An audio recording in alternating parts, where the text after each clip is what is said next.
बीजपुर के भाजपा प्रार्थी सुदीप्तो दास के प्रचार के दौरान जगह जगह गतिरोध।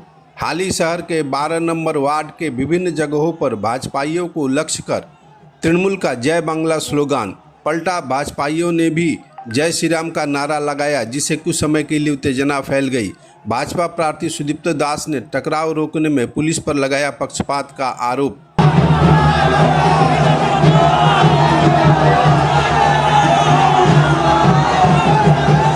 তো আমরা যেরকম বেরোই সেরকম ভাবে বাড়ি বাড়ি জনসংযোগ করছিলাম।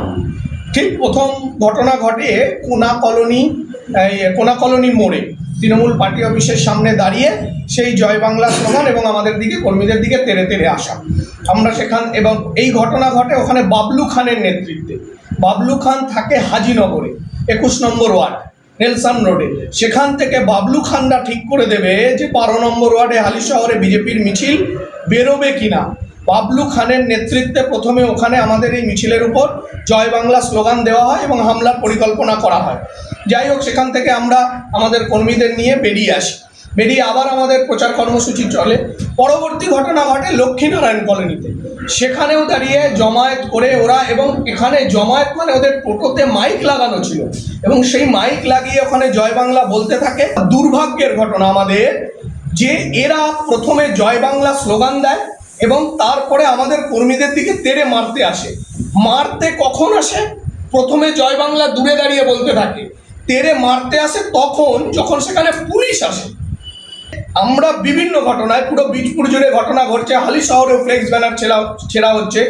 বারংবার আইসিকে জানানোর পরেও আইসি কোনো রকম চাপ তৈরি করতে ব্যর্থ।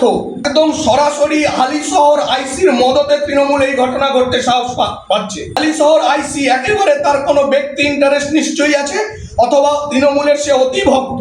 তার কারণ সে আমাদের কর্মীদের বাড়িতে যাচ্ছে, আমাদের যে কর্মীরা বাইরে আছে বা বিজেপিতে আছে তাদের বাড়িতে যাচ্ছে, বলছে এরা ক্রিমিনাল থাকতে পারবে না।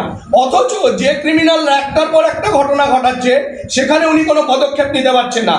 আমরা সরাসরি ইলেকশন কমিশনকে অভিযোগ জানিয়েছি এবং এটা সমস্ত কেন্দ্রীয় নির্বাচন কমিশন, রাজ্য নির্বাচন কমিশন, সিপিকে কমপ্লেন করব।